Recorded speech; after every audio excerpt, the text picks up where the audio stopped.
भक्तजनों, कैसे हैं आप सब। आशा करती हूँ कि आप सब बहुत अच्छे होंगे और अपने घरों में सेफ और सुरक्षित होंगे। आज मैं आपको नाग पंचमी की कहानी सुनाने वाली हूँ।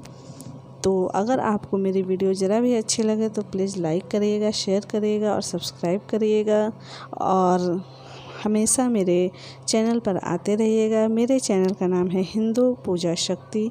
तो चलिए स्टार्ट करते हैं नाग पंचमी की कहानी। सुनाते हैं आपको। प्राचीन काल में एक सेठ जी के 7 पुत्र थे।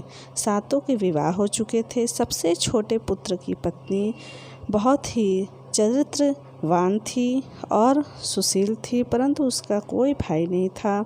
एक दिन बड़ी बहू ने घर लिपने को, पीली मिट्टी लाने के लिए सभी बहुओं को साथ चलने को कहा, तो सभी धलिया और खुरपी लेकर मिट्टी खोदने लगी। तभी वहाँ एक सर्प निकला, जिसे बड़ी बहू खुरपी से मारने लगी। यह देखकर छोटी बहू ने उसे रोकते हुए कहा, मत मारो इसे, यह बेचारा निरपराध है।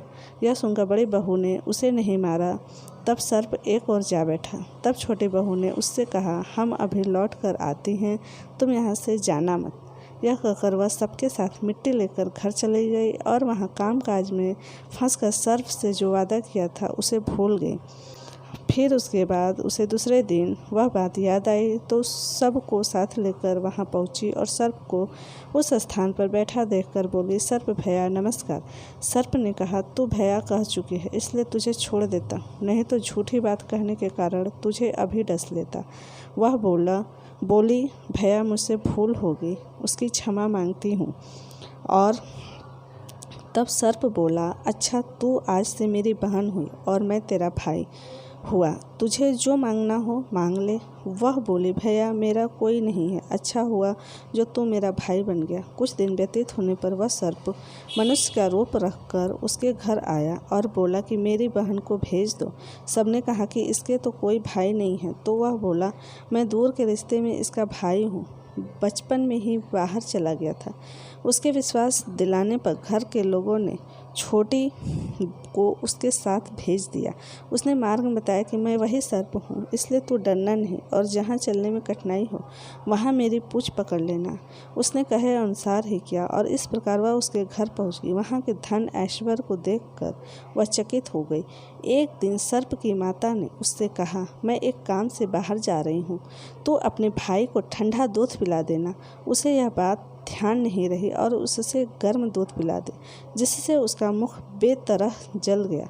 यह देखकर सर्प की माता बहुत क्रोधित हुई, परंतु सर्प के समझाने पर शांत हो गई। तब सर्प ने कहा, बहन को जब उसके घर भेज देना चाहिए। तब सर्प और उसके पिता ने उसे बहुत सा सोना, चांदी, जवाहरात, वस्त्र, आभूषण आदि देकर उसके घर पहुंचा दिया। इतना सारा धन देखकर बड़ी बहू ने ईर्ष्या से कहा, भाई तो बड़ा धनवान है, तुझे तो उससे और भी धन लाना चाहिए। सर्प ने यह वचन सुना तो सब वस्तुएं सोने की लाकर दे दी। यह देखकर बड़ी बहू ने कहा, इन्हें झाड़ने की झाड़ू भी सोने की होनी चाहिए। तब सर्प ने झाड़ू भी सोने की लाकर रख दी।